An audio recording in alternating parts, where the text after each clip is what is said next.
Ano po ang balak niyong gawin matapos ang lockdown? Matapos ang quarantine?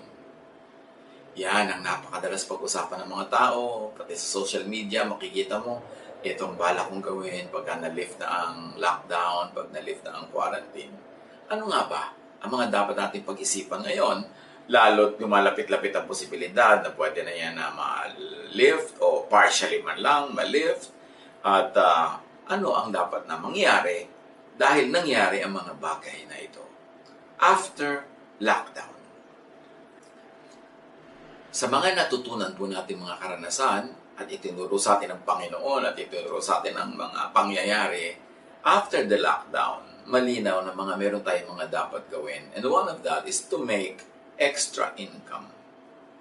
Dapat meron tayong extrang kinikita, hindi lang yung sapat sa pangangailangan natin pang araw-araw at lalong hindi dapat kulang, dapat sobra. Proverbs 10:4, lazy hands make for poverty, but diligent hands bring wealth.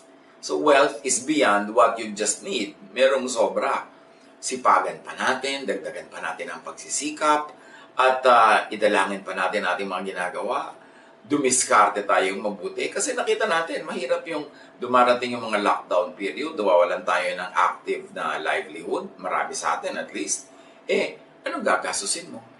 Mahirap namang umaasa ka lang sa bigay ng barangay, sa bigay ng kapitbahay, sa bigay ng mga churches. Maganda, meron ka talagang sarili. Kaya yan, dapat alam na natin nung araw pa, pero ngayon mas luminaw. And stock up on essentials. Proverbs 13:22, a good person leaves an inheritance for their children's children, but a sinner's wealth is stored up for the righteous. Hindi lang ang ibig sabihin nitong verse na ito, kung talagang mabuti kang tao, dapat marami kang ipapamana sa iyong mga kaapu-apuhan. Kasi marami namang mabubuting tao walang ipapamana kasi talagang walang naging sobrang sa kanilang buhay. Ang ibig sabihin lang, kung mabuti ang iyong pamumuhay, chances are, and the possibilities are great, that you will have more than what you need in life, na meron ka pang maipapamana. Ibig sabihin, meron pang surplus. Somebody sent me a message just a few days ago. May picture pa na kasama ng mga post ko sa Facebook. Sabi, Pastor, 4 years ago pa po pala, sinasabihan nyo na kami na mag-stock up on essentials, on mga kailangan sa bahay. 4 years ago pa, pinapaulit-ulit nyo na pala yan. At ngayon, may mga nagme-message sa atin na, salamat po sa pagtuturo nyo ng ganyan kasi meron kami kahit paanong na-stock sa bahay namin kahit wala pa kaming ideya na magkakaroon ng lockdown. Kaya hindi kami masyadong nabagabag nung biglang nagkaroon ng lockdown. Mabuti yung meron tayong sinusubi-subi, itinatago-tago, kahit sa mga bagay na hindi natin naakala o ini-imagine na mangyayari, because you don't know what a day may bring forth. Ano pa? Ang dapat resolution natin, no?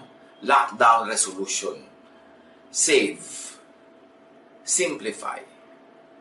Consume less. Need less. And want less. Ngayon na naka-lockdown, ngayon na nasa quarantine ng mga tao, nakita natin ilan talaga ba pares ang sapatos ang kailangan natin sa buhay, ilang bags ang kailangan natin, ilang gym suits, ilang mga ganito, ilang ganyan ang kailangan mo talaga sa buhay. At probably, we can oversimplify yung approach sa buhay na what you don't need during lockdown, you probably don't need. Nakita natin, dapat may mga stock ng gamot mo, maintenance mo. Dapat meron kang stock ng mga pang first aid. Meron kang stock ng mga sabon, ng mga alcohol. May stock ka ng mga pagkain. Dahil hindi mo alam kung anong pwedeng mangyari. Pwedeng hindi virus, pwedeng volcanic eruption. And huwag naman mangyari, pwede rin earthquake, na may mga gumuho-guho dyan, magsara ang mga tindahan, wala kang magagamit sa bahay. Proverbs 13:7, one person pretends to be rich, yet has nothing. Another pretends to be poor, yet has great wealth. So mas mabuti na yung parang low-key ka lang, yung mukhang wala, pero meron naman palang ilalabas pagkakailangan. Hindi yung ang dami-daming itsura mo sa labas, yung pala wala ka namang itinatago man lang pagka nagkaroon ng lockdown, wala ka man lamang na maaasahan na isubi-subi dyan. So, kailangan talaga sa buhay to simplify. Consume less, need less. want less. You'll be more autonomous or independent. Hindi ka masyadong maapektuhan ng ganitong mga extreme situations. Isaiah 55:2. Bakit gumugugol kayo ng salapi sa mga bagay na hindi nakakabusog? Bakit ninyo inuubos ang perang kinita sa mga bagay na sa inyo ay hindi nagbibigay kasiyahan? Makinig kayong mabuti sa akin at sundin ang utos ko at matitikman ninyo ang pinakamasasarap na pagkain. Magandang tanong ito, bakit ka gumagastos sa mga bagay na hindi nakakabusog? Naalala ko tuloy ang lola ko, si Ima. Minsan, we were in a public place, tapos inalok siya ng isang batang nagtitinda ng chiclet. Lola, chiclet. Tandang-tanda ko, ang tingin sa kanya ng lola ko na halos pairap. At sabi doon sa bata, nakakabusog ba yan? Talsik yung bata tuloy dahil nagtitinda siya ng hindi nakakabusog. Of course, napakaganda nung pwede nating ma-extract na lesson mula sa bagay na yon. Huwag tayong mag-aksaya ng resources sa mga bagay na hindi naman talaga magbibigay ng tunay na satisfaction, tunay na fulfillment, tunay na nourishment. Para na i-conserve natin ang ating mga resources at maitapat sila, maitalaga sa mga tunay na kailangan natin sa buhay. Another post-lockdown and after-lockdown resolution dapat, value human relations more. Spend more quantity and quality time with people who matter. Connect. Relate. Napakahalaga yung human relations. Kita-kita natin ngayon yan sa lockdown na ang entertainment mo, yung kasama mo sa bahay, yung pamilya mo, ang sa sustenance mo, ang support mo, ang nurse mo, ang security mo, ang companion mo, ang cook mo, lahat, tayo-tayo, yung mga pamilya. So, pahalagahan natin yung mga taong yan, yung ating mga kamag-anak, mga kaibigan, yung makararamdam ka na kahit na lockdown may nakakarating sa yung delivery ng pagkain, padala ng kung sinong thoughtful, nakakapagpagaling yun ang mga sakit, yung nakakapagpasaya, nakakalibang at nakakatuwa. Malaking ministry yun para sa pag-survive natin sa ganitong mga panahon. Kaya ang mahalaga, sabi ng 1 Peter 3:9, do not repay evil with evil or insult with insult. On the contrary, repay evil with blessing. Nang sa ganoon nga naman, maganda yung itinatanim mo, therefore maganda ang pwede mong asahang aanihin in human relations.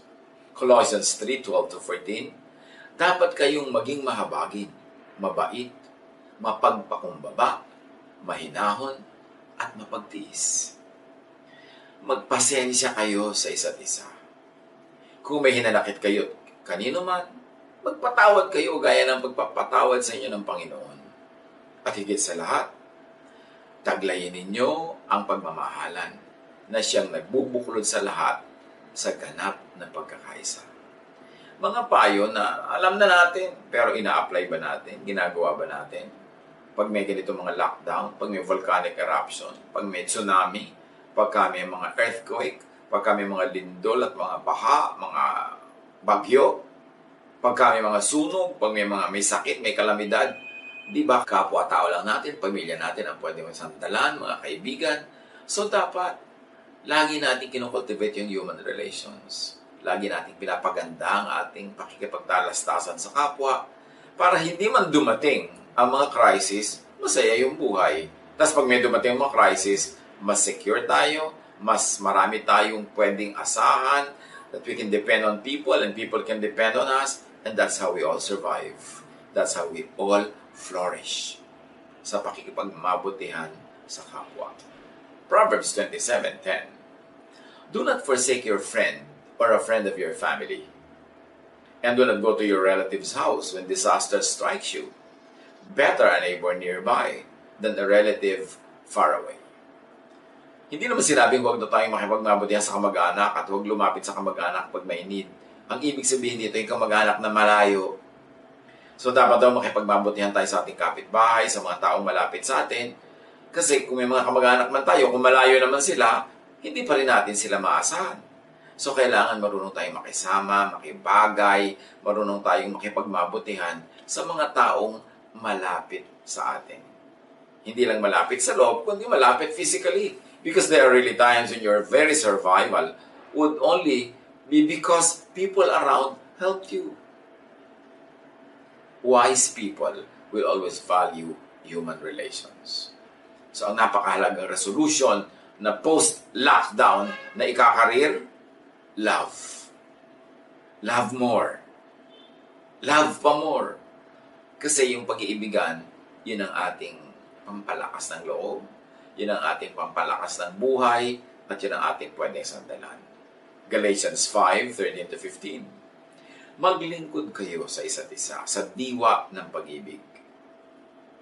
Sapagkat ang buong kautusan ay nauuwi sa iisang pangungusap.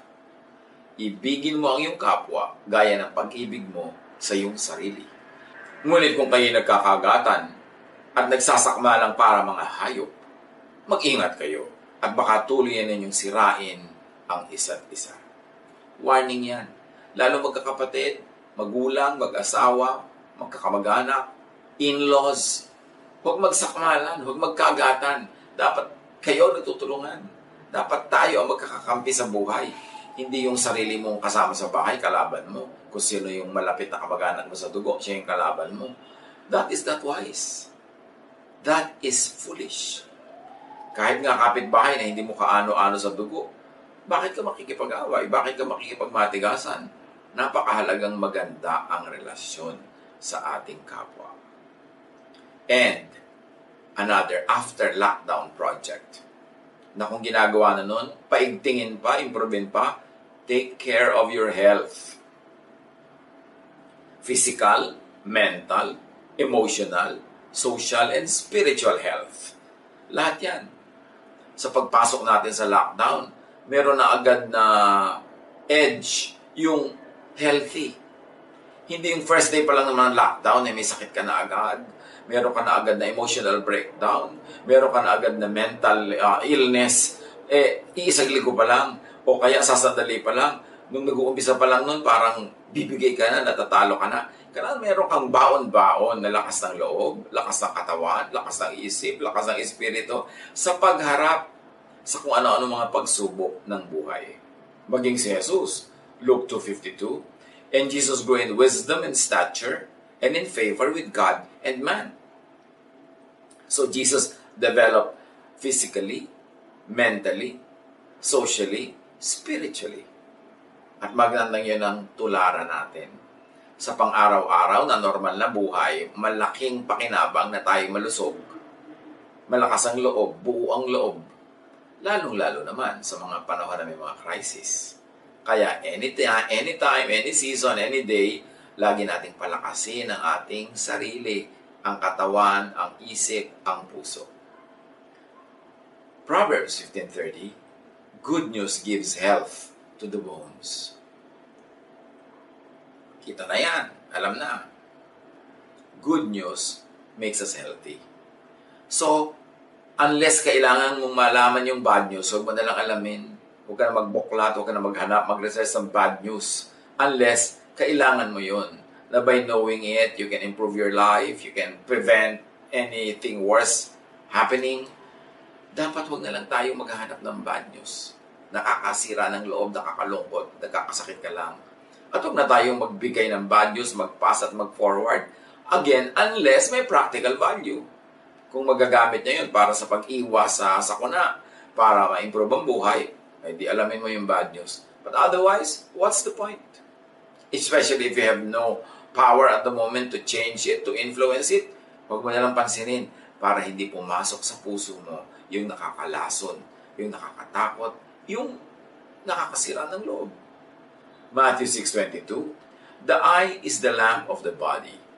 If your eyes are healthy, your whole body will be full of light. Physically, totoo ito. Emotionally and spiritually, totoo rin. Kung anong pananaw mo sa buhay, kung paano ka tumitingin sa mga bagay-bagay, yun ang huhubog sa lifestyle mo, sa activities mo, sa iyong iniisip at sa ginagawa araw-araw. So, it's importante yung to think positive, to be hopeful, to be optimistic.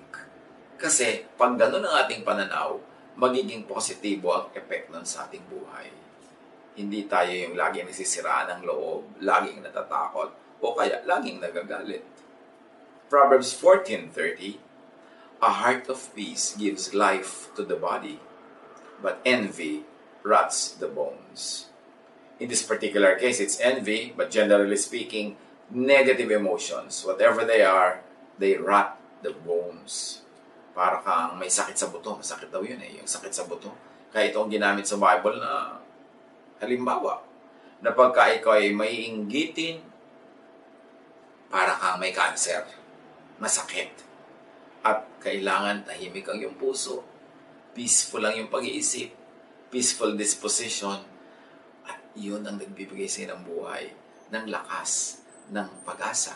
At yun ang nagbibigay ng sigla sa buhay. Positive emotions. Avoid wallowing in misery. Avoid wallowing in what is horrific, what is scary, kasi masama yun sa iyong kalusugan. Ecclesiastes 11:10, so then, banish anxiety from your heart and cast off the troubles of your body.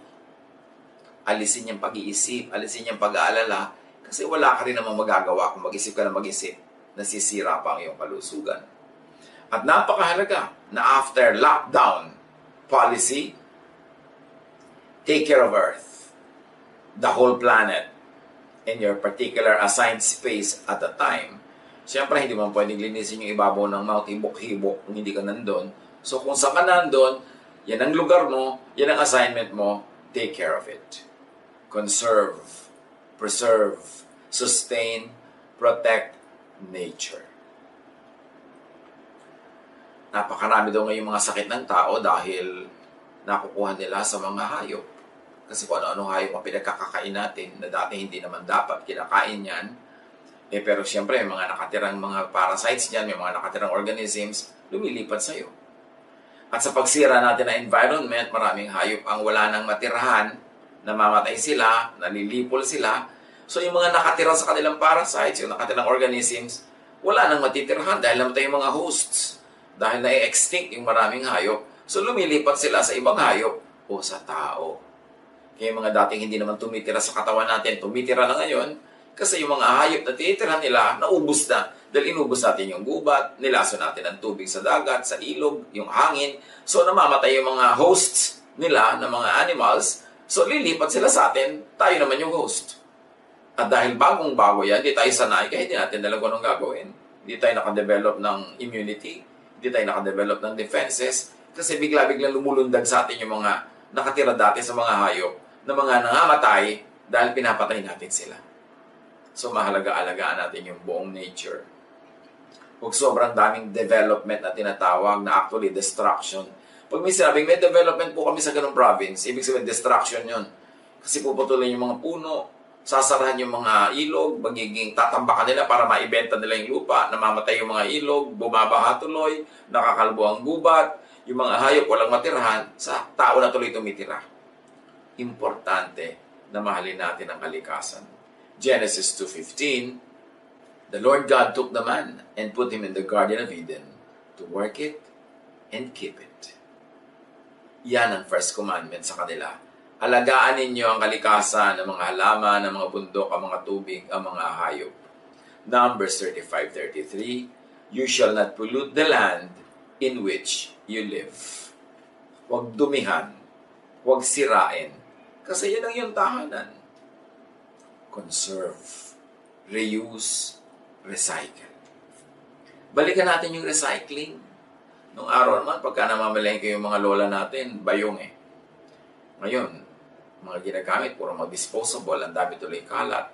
And we have to keep producing ng supot, we have to keep producing mga lalagyan na kinukuha din sa nature yan, nauubos tuloy yung mga natural resources. Kaya dumudumi, nasisira ang ating planet. Leviticus 19:9, when you reap the harvest of your land, do not reap to the very edges of your field or gather the gleanings of your harvest. Do not go over your vineyard a second time or pick up the grapes that have fallen. Leave them for the poor and the foreigner. Ganito nung araw yung agriculture eh. Pagka may nag-harvest, hindi nila inuubos. Para yung mga kapuspalad, yung mga maralita, susunod-sunod yon, sinisimot nila yung mga naiwan at mga natira. At gano'n ang mahalaga natin gawin. Huwag nating ubusin. Magtira tayo sa kapwa. Pagka nangingisda ka, yung mga maliliit na isda, ibalik mo sa tubig para lumaki pa at mahuli ng iba. Huwag na sobrang maliliit na mga butas ng lambat ang ginagamit. Dapat na lang pagkaliit-liit na mga amoeba na huhuli na natin, wala nang matitira doon sa tubig. Always leave something on the table for the other person. Yung pagka nag-harvest ka halimbawa, huwag mong kunin lahat para may matira sa iba, para may tumubo pa. Huwag mong kalbuhin lahat yung gubat kasi wala nang tutubo, wala nang mag-hold ng mga tubig. Pagka umuulan, bumabaha, nagla-landslide, sinisira natin ang ating planet.